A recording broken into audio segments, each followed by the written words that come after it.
The red dress tore, not fully, just enough. Enough for the sound to cut through the night like an insult. Sade froze halfway down the stairs, one hand gripping the rail, the other clutching the fabric at her thigh. Below her, the compound of the rented duplex in Bodija was alive with noise. Generators humming, someone frying suya by the gate, a neighbor arguing about change with a bike man. Above her, in the doorway of the flat she had called home for 3 years, Kunle stood barefoot, holding her box, not a suitcase, not luggage, a carton, the kind you use when someone is no longer worth dignity. Take it, he said. No shouting, no drama. That calm was worse. Said laughed. It burst out of her like a mistake. Kunle, stop this nonsense. You're joking, Abby? He dropped the box, panties, her phone charger, a framed photo of the two of them at Dugby Market, back when laughter came easily. Everything scattered at her feet. A woman's voice floated from inside the flat, soft, lazy, confident. Baby, is she still here? That was when Ibadan tilted. That was when Valentine's Day ended. Before this story continues, if you've ever been embarrassed by someone you loved, if you've ever smiled in public while breaking inside, subscribe. Not because this is entertainment, but because someone out there needs this story and it might as well be you. And while you're here, comment. I've been there if heartbreak has ever surprised you. Now, back to the night everything fell apart. Who is that? Said asked. Her voice shook, but she hated that it did. Kunle rubbed his face like a tired man who had rehearsed this moment and was now annoyed it wasn't going smoothly. You should go. That sentence. Not we should talk, not let me explain. Just go. Said looked past him. The living room glowed red. Heart-shaped balloons, a table set for two wine glasses, two. The other woman stepped forward, light-skinned, braids neat. Red heels already kicked off like she belonged there. She smiled. Not cruelly, that was the problem. Oh, the woman said softly. So you're Said. Said's ears rang. Kunle exhaled. This is Tommy. Tommy waved, a wave, like they were meeting at ShopRite. Happy Valentine's Day, Tommy added. That was when Sadi slapped Kunle. The sound echoed. A generator somewhere coughed and died. Silence followed. Kunle didn't flinch, didn't shout. He just nodded once. Thank you, he said. Now you've given me the last reason I needed. He picked up the remaining things and tossed them toward the stairs.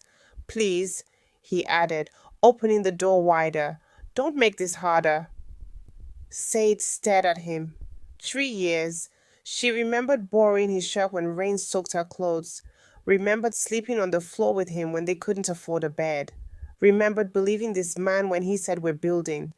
And now she bent down, picked up the torn red dress, held her box, and walked. Ibadan doesn't whisper. Ibadan watches. A woman at the suya stand paused mid-turn. A security man leaned forward. A neighbor's teenage son pretended not to stare and failed.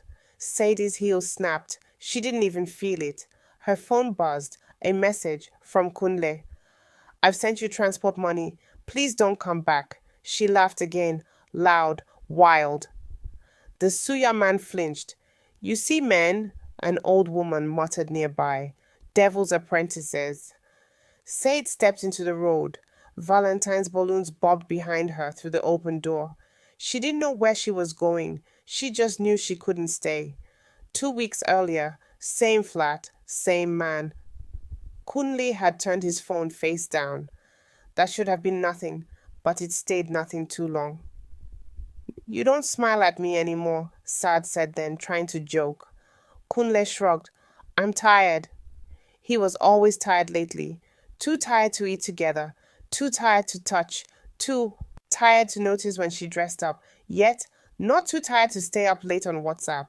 Said noticed. She just chose silence. Because silence felt safer than truth. Rain started. Ibadan rain doesn't ask permission. Sad squeezed into a danfo, clutching her box between her knees. The conductor eyed her torn dress and shook his head. Valentine Pepper, he muttered. Someone laughed. She didn't. Her phone buzzed again. Instagram. A story upload. From Conley. Red balloons. A table. Two hands clinking wine glasses. Caption. New beginnings. Said closed her eyes. And that's when something inside her cracked. Not loudly, but completely. She slept on her friend's floor. Or rather, she lay awake. Memories attacked in turns. Kunle's laugh, Kunle's promises, Kunle choosing another woman on the day meant for love. By morning, Ibadan was loud again. Life didn't care, but Sade did. She stood up, looked at her reflection, red eyes, swollen face, and for the first time since, last night, anger arrived, cold, focused, dangerous, because what Kunle didn't know, what Tommy couldn't imagine, what Valentine's Day had accidentally awakened, was that the same woman he threw out with a box was about to walk back into his life in a way he would never forget. And the funny thing, it all started with a small decision Sade made that same morning. A decision she almost didn't make. A decision that would lead her right back to that door. But not as the woman begging to be let in, as something else entirely. And that is where the real story begins. Morning came the way it always did in Ibadan, loud, unapologetic, and completely uninterested in your heartbreak. Horns blared. A generator coughed to life. Someone outside shouted, "Pure water! Cold pure water!" Sade sat on the edge of Funk's mattress, her feet touching the cold floor, the cardboard box beside her like an accusation. She hadn't slept. Every time she closed her eyes, she saw red balloons. She stood up slowly, walked to the cracked mirror by the door, and stared at herself for a long time. Then she said it, out loud, to no one. He planned it. The words landed differently in daylight. This wasn't a fight, wasn't sudden madness. Kunle had chosen Valentine's Day on purpose, a day designed to humiliate. Something inside Sade hardened. If you've ever realized too late that someone planned your pain, drop her in the comments. Let's continue. Her phone buzzed. Unknown number. She ignored it. It buzzed again and again. Finally, she answered. Said, a woman's voice said, not Tommy, older, calmer, professional. This is Mrs. Adejemi. You applied for the admin assistant role last month. Sade blinked. Yes, yes, ma. We had shortlisted you, but you stopped responding to emails. Sad swallowed. Her silence had almost erased her future.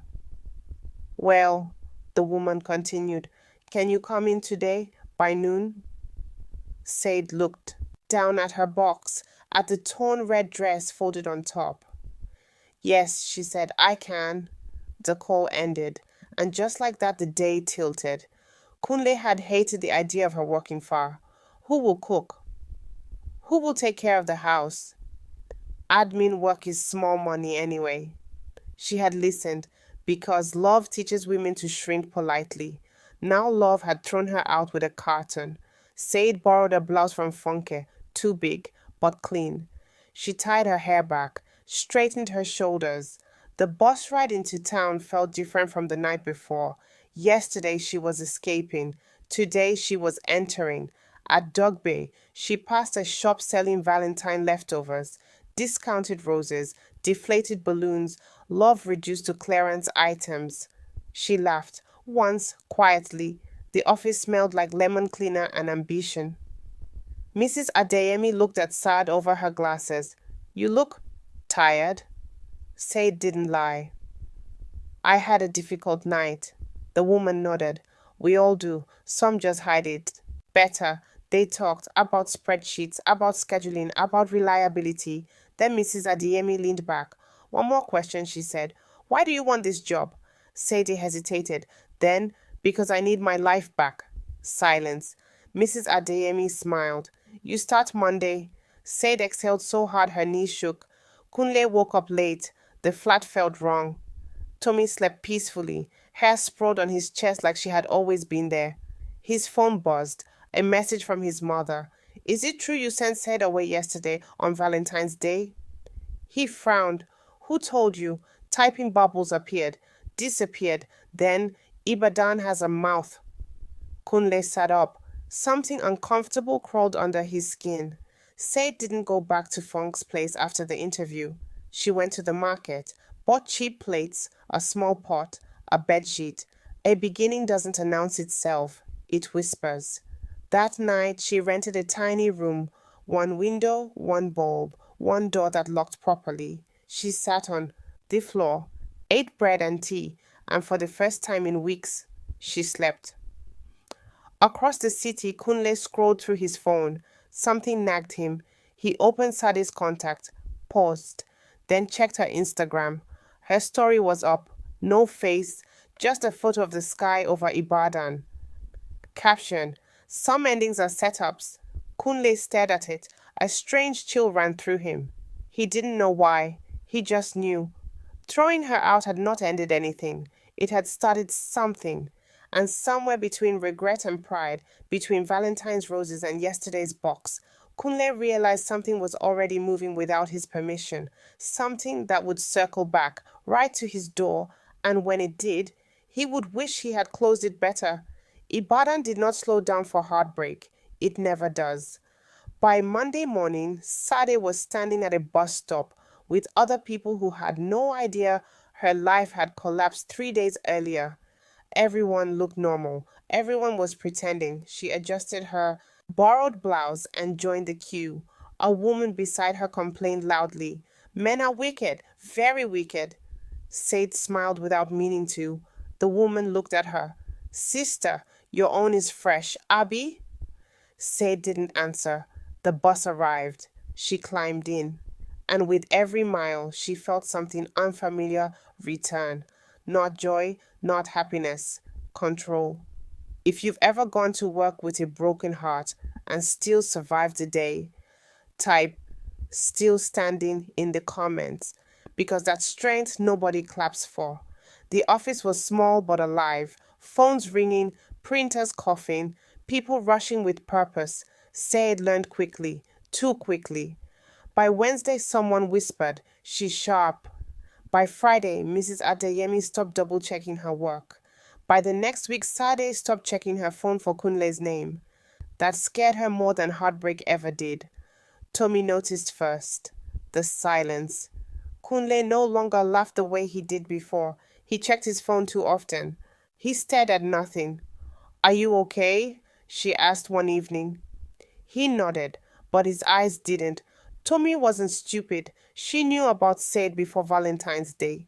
She just believed she would replace her cleanly. No ghosts, no echoes. But ghosts don't ask permission. Months earlier, Kunle's sister had asked him, do you even love Said? He had shrugged. She's safe. Safe. Not cherished, not celebrated. Just safe. Now the flat felt unsafe. If this story feels uncomfortably real, subscribe. Because stories like this don't end the way movies promise, they end the way life does. One evening, Kunle came home early. Tommy was cooking. The smell should have felt like home. Instead, it irritated him. Why is everywhere noisy? He snapped. She turned. I thought you liked music. Not today. Silence fell, heavy. Then Tommy said it. Do you miss her? The question landed. Kunle laughed too fast. Why would I miss someone I sent away? Tommy watched him carefully. You talk about her more than you realize. That night, Kunle slept facing the wall. Said sat on her new mattress, counting money. Not much, but it was hers. She had started smiling at strangers again. Not because she was healed, but because she was becoming. Her phone buzzed, a message request from Kunle. She stared at the screen, didn't open it. Her heart raced anyway. She read it. I hope you're okay. That was it. No apology, no explanation, just curiosity. Said typed, deleted, typed again, deleted, then locked her phone. Some doors don't need replies. Ibadan has a mouth. A friend told a friend, a cousin mentioned a name. Someone saw Sade at work. Is that not Kunle's ex? XK? She's glowing now.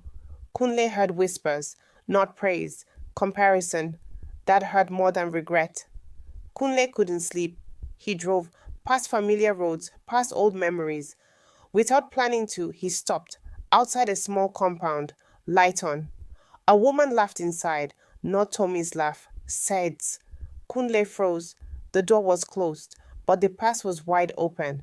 He sat there, engine running, heart pounding. The woman he threw out on Valentine's Day was alive, thriving, laughing, and suddenly Kunle understood the truth he had avoided. You don't lose people when you throw them away. You lose them when they learn they never needed you. But Kunle hadn't learned his lesson yet, because tomorrow he would knock, and Said would have to decide whether opening that door would heal her or test everything she had just rebuilt. And the funny thing, that knock would change everything, but not in the way Kunle imagined. The sound was light, careful, as if the hand knocking didn't want to admit it was there. Knock, knock. Said stopped laughing mid-sentence. Funke, sitting cross-legged on the floor, frowned. Are you expecting someone? Said's chest tightened. She knew that knock. You never forget the rhythm of someone who once owned your peace. Another knock, softer. Said, it's me. Conle. Her name sounded wrong in his mouth. The room went silent. Funk's eyes widened. Is that?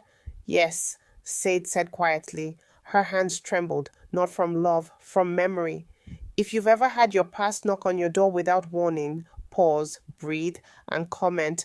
Don't open or open, whatever your heart says. Now listen. 3 seconds passed. 5, 10. Kunle shifted outside. I just want to talk, he said. Please. That word. Please. The same man who had tossed her things like rubbish now begged through plywood. Said closed her eyes. Flashbacks hit like punches. Her box on the stairs. Tommy's wave. The Instagram story. Her heartbeat slowed. When she opened her eyes, something had changed. She stood up. Said opened the door. Not fully. Just enough. Kunle stood there looking smaller. Wrinkled shirt, unshaven. Eyes uncertain. For a second, relief flashed across his face. Then he saw her. Calm, upright, not broken. His relief faded. Sade, he said. You look. She cut him off. What do you want? No greeting, no emotion. Kunle swallowed. I made a mistake. There it was, late, clumsy, incomplete. Funk stood behind Said like a silent witness. Kunle glanced at her, uncomfortable. Can we talk alone? Said didn't move. Say it here. His jaw tightened. I shouldn't have handled things that way, Conley said carefully. Handled, like logistics. You embarrassed me, Said replied. His eyes flickered. That wasn't my intention. But it was your choice. Silence. He looked past her into the room. Bare walls, simple things.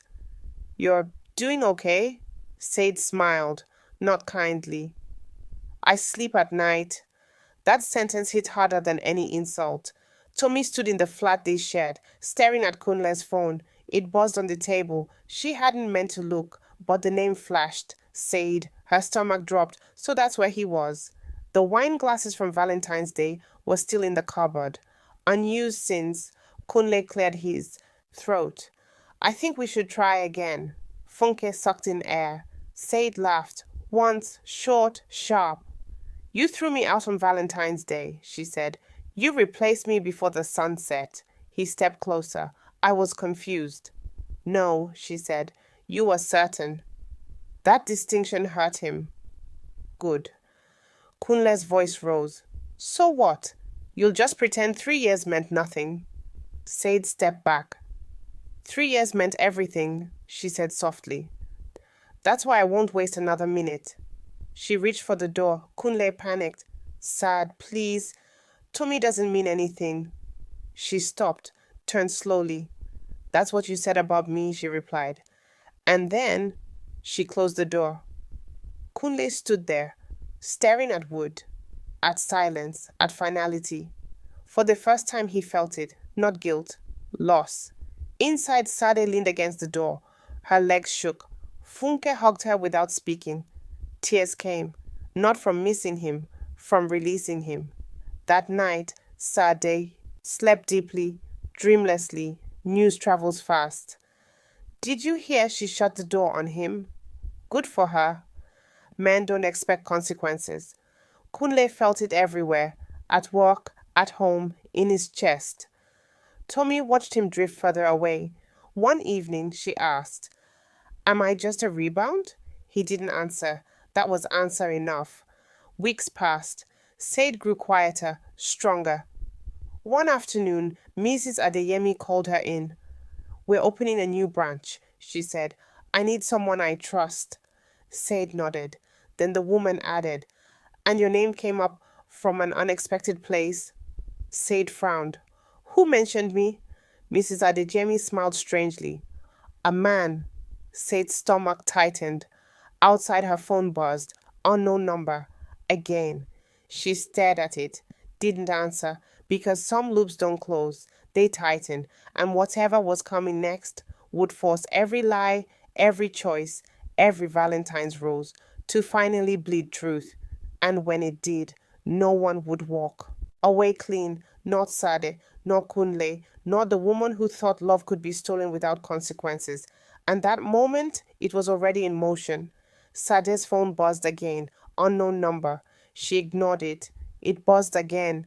Her curiosity fought her restraint. Finally, she opened it. A short text. Meet me at Dugby Park. 5 p.m. I need to explain. Kay, her chest tightened. Not excitement, not fear, something heavier. Funke peeked over her shoulder.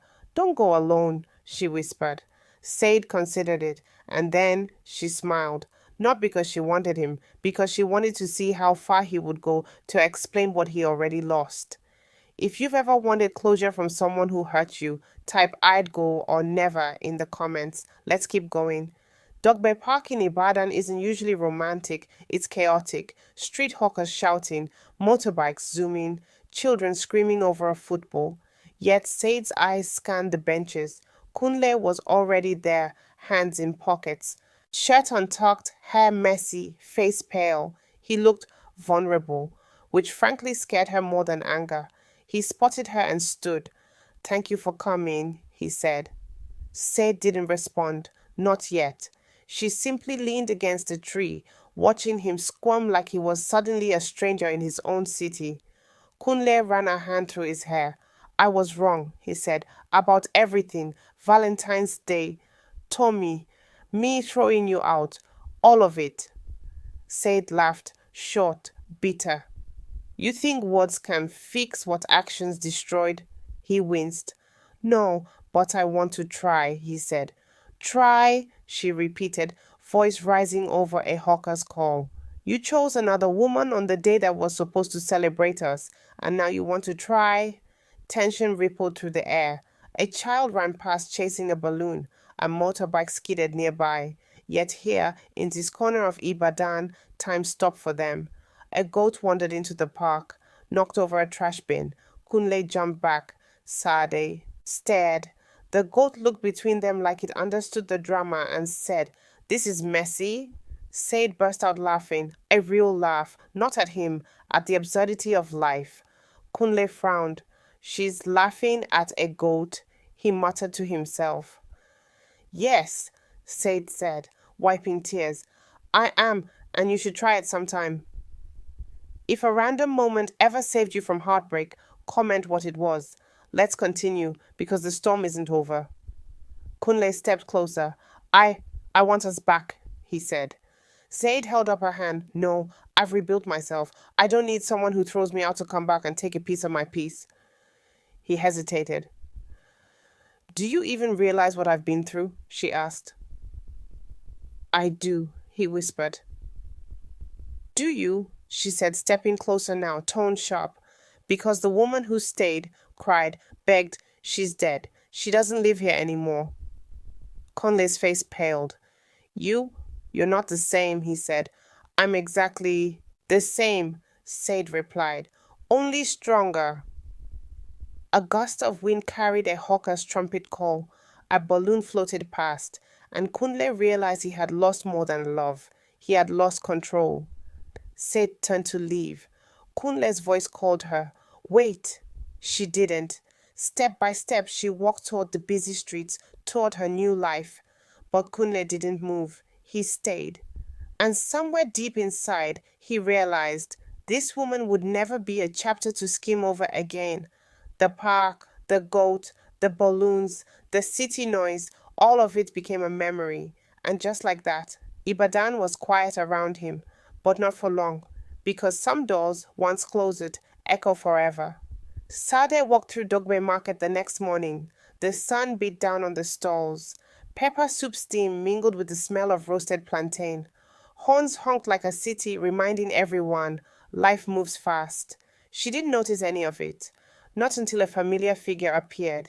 Kunle, standing by a roasted corn stall, awkward, shirt untucked, tie hanging loose. He looked smaller than she remembered. Please, can we talk? He said. Said stopped. The wall slowed again. I've said everything I need to say, she replied, calm, almost serene. No, I need you to hear me, he insisted. Sade raised an eyebrow. You threw me out, she said, and you replaced me before the day was over. There's nothing left to hear. Kunle swallowed. He had rehearsed this moment countless times in his head. None of them prepared him for her strength. Just then, a street hawker tripped over a bag of peppers, spilling them all over Kunle's shoes.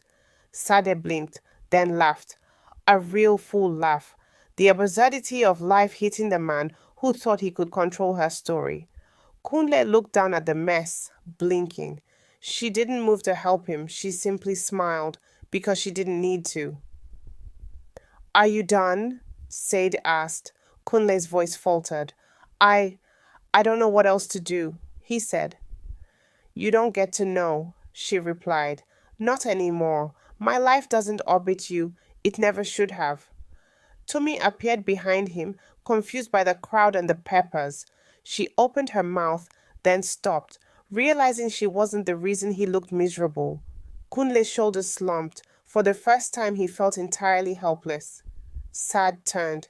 Step by step, she moved through Dogbe Market. Horns honked. Children screamed. A goat wandered past again, eyeing the scene like it understood. Her phone buzzed. Unknown number. She glanced at it. From Kunle. I need to see you.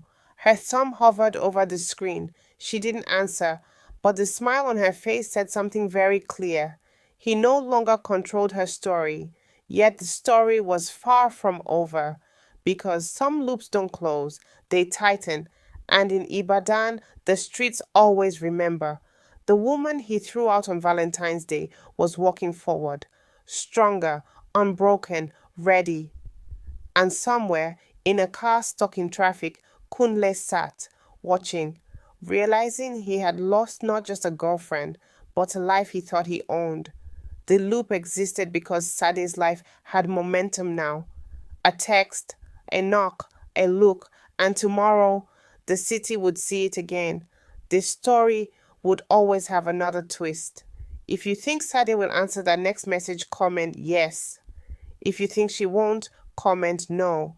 Because that loop isn't just a story, it's real life. It's heartbreak, growth, and strength, repeating in unexpected ways.